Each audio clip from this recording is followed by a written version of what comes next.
gutxieneko pentsioak 1.100 euro arte osatzeko akordioaren valorazioa hitz egingo dut.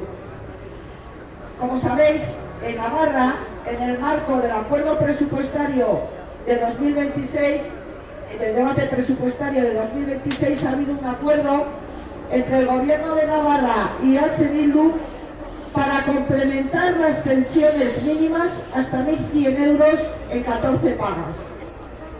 El movimiento de pensionistas de Euskal Herria considera este acuerdo como positivo, a pesar de que no se hayan conseguido toda nuestra reivindicación, que es la equiparación con el SMI, que en estos momentos es de 1.184 euros, que sea para las pensiones mínimas y también para las no contributivas, y que sea además con carácter individual.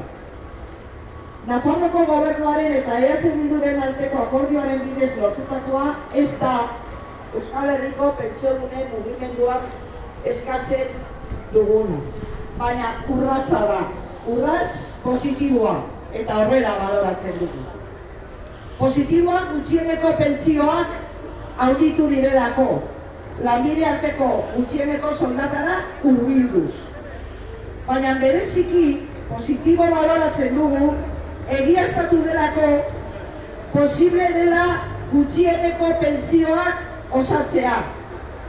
Hemen, EAN, EAJak eta PSE ukatu digutena. Esan dute ez daukagula eskumenik gutxieneko pentsioak osatzeko. Eskumena estatuko dela. Eta estatua bai finkatzen dituela gutxieneko pentsioak. Baina bai Eusko Jaurlaritza, bai Nafarroko gobernuak eskumena dutela gutxieneko pentsio horiek osatzeko. Nafarroko gobernuak egin du, eta Eusko Jaurlaritzak ez. Are gehiago, eztabaida bera ukatu digute. Ukatu digute Eusko Jaurlaritza osatzen duten EAJ eta PSE alderdiek.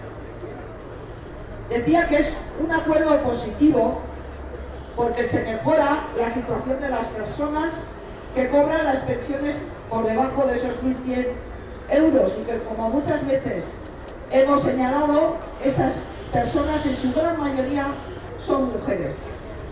Pero sobre todo creemos que es un acuerdo positivo porque se ha demostrado que tanto en Navarra como en la CAP es posible complementar las pensiones.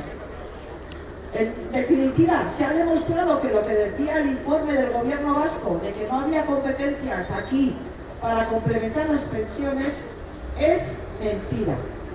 Si en Navarra se ha podido, ¿por qué no se puede en la CAP? Simple y llanamente porque quienes gobiernan en esta parte de Euskal Herria no quieren. Que por cierto, no son muy diferentes de los que gobiernan en Nafarroa, pero la voluntad política es diferente. Baina Nafarroako akordioa ez da nahikoa, eta hori ere esan behar dugu. Ez da nahikoa alde batetik 1.180 eurotik azpitik geratzen delako. Baina bereziki ez da nahikoa banakako izaera kontuan hartzen ez duelako. Nafarroan 1.100 euro arteko osagarria jasotzeko kontuan hartzen da familia unitatearen diru sarrera. Eta berriro esan behar dugu irizpide hau emakumeen kontra doala. Zergatik, bikote batean, normalean, emakumea dela pentsio basuena duena. Eta Nafarroko akordioan esaten duena da, bien artean 2.200 euro baino gehiago kobratzen badute, ez dela pentsioa osatuko. Hau da, gizonak pentsio ona badu eta ailegatzen badira 2.200 euro horietara, orduan emakumeari ez diotela osatuko pentsioa. Valoramos positivamente el acuerdo de Navarra, pero al mismo tiempo tenemos que decir que es insuficiente. Es insuficiente porque se queda por debajo de los 1.184 euros que es actualmente el SMI. Pero sobre todo es insuficiente porque cobrar ese complemento depende de los ingresos de la unidad familiar. Y tenemos que resaltar que esto nuevamente va en contra de las mujeres, porque en una pareja normalmente es la mujer la que tiene la pensión baja. Si el marido tiene una pensión alta y entre las dos llegan a 2.200 euros, a la mujer no le van a complementar la pensión. Y creemos que esto es regresivo y contrario a los derechos de las mujeres. Y hay otra cuestión negativa.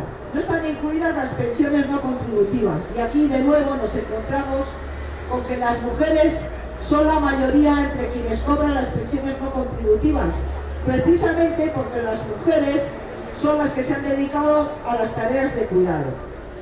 Eta kontuan hartu behar da ere, pentsioak osatzeko prozedura ezberdina dela, Nafarroan eta EAEn.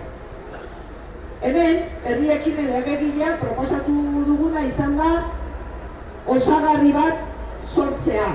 Eta osagarri hori ordaintzeko egon beharko da aurrekontuetan partida bat. Baina Nafarroan pentsioa osatzen dute pertsona fisikoaren errentaren gaineko zergaren bidez. En Navarra, el complemento de las pensiones mínimas se hace a través de la declaración del IRPF. No es nuevo, así lo han hecho hasta ahora y así está también en el acuerdo. Claro, esto quiere decir que para que las personas que tienen derecho a ese complemento hasta 1.000 euros, para que realmente cobren 1.100 euros, tienen que cambiar la tabla de retenciones del IRPF, elevando el tramo exento hasta al menos 18.000 euros. Esta medida parece que está hablada por los firmantes del acuerdo, pero todavía se tiene que llevar a la práctica.